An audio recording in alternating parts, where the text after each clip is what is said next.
Hello. My name is Jason Britsch, and as a senior here at Jesuit, I know firsthand how powerful an act of service our Thanksgiving drive is. I've been helping to serve needy families here for about 5 years now, and I can safely say that this drive helps give us a better understanding of what real service is, more than just about any other event here at Jesuit. But how can I say this? Well, let me explain what I mean with a few personal testimonies. I'm going to begin by telling you one of my first experiences with delivering during the Thanksgiving drive, which is a task that I hope many of you are fortunate enough to take part in here. Now, my very first experience wasn't anything eye-opening. It wasn't life-changing. It was average. It was everything that I expected it to be. Basically, what happened was we took a few baskets to a needy family's house. Now, this family, it was a single mother with about 5 children. I looked at the house. It was a medium-sized house. It probably wasn't big enough to fit everyone comfortably like it should. We went inside. There wasn't any fancy pottery or paintings on the walls or anything like that.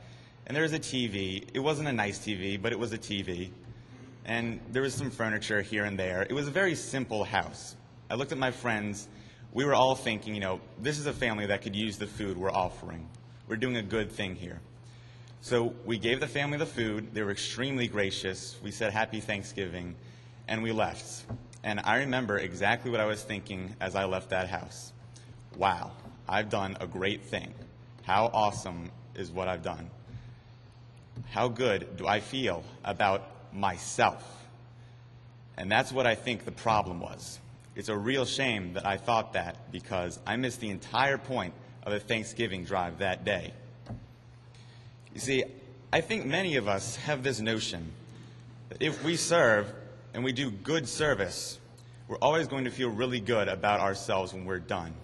That it's always going to give us some sense of self-gratification. And while this isn't bad, I think, unfortunately, it leads some of us to believe that we serve in order to get that feeling, that it really is about feeling good about ourselves. And I want to emphasize to you that that is absolutely not why we are out there. We are out there because we are men for others. And as men for others, we are called to serve. I did not understand this at the time. I thought it was about me and how I felt. And so I had to learn the real meaning of service the hard way. You see, the next year, I think I took my biggest step in realizing what true service was. This year, everything was going exactly how it had always gone. But then we came to the end of our run.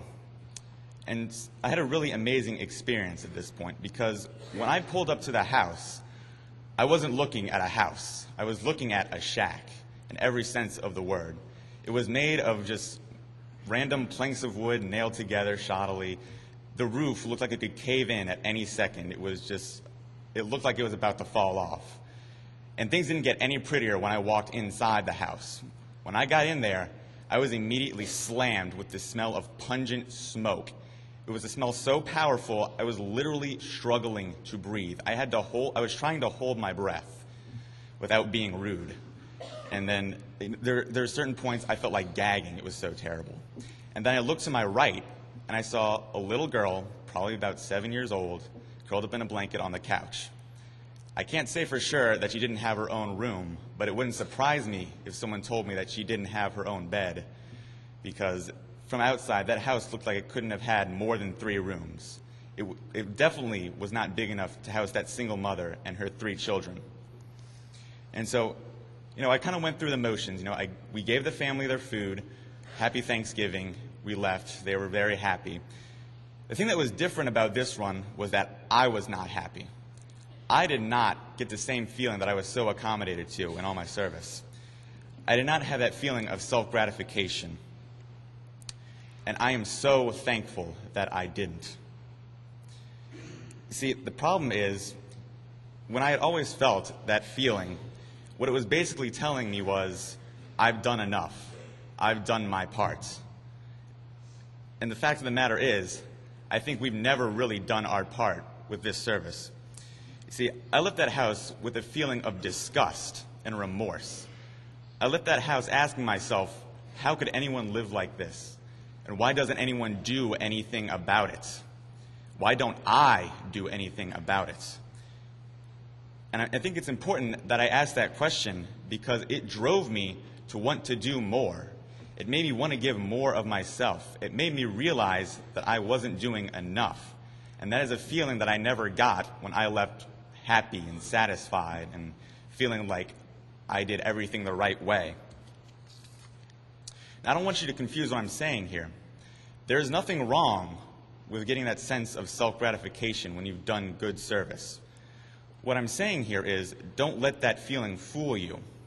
Our service has nothing to do with that feeling. You should not be seeking happiness and self-gratification in this. What we should be seeking, I think, is almost the exact opposite feeling. A feeling that something is missing. Because when we feel that, we realize that we haven't done everything we can. We realize that we're not finished chipping in. And I think if we ever feel like we're finished chipping in, then we really don't know the first thing about service, and that is you're never done serving. And so if there's anything that I want you to take away from this speech, it is this. The fact of the matter is, a real man for others is never, ever going to say, I have done enough. I've done my part. He will never, ever say that. What he's going to say is, let me do more. Let me give more of myself. I want to do more service. And so my challenge to every single one of you here today, regardless of what your task has been in this drive, is to not let yourself be content with what you've accomplished. I don't want you to worry about that feeling of happiness and satisfaction and all of that I think most of you are probably expecting right now. Instead, I want you to let yourself be moved by the need of the people you're helping. I want them to drive you to expect more from yourself. I want you to let the feeling of remorse, let that drive you to be a real man for others. Thank you.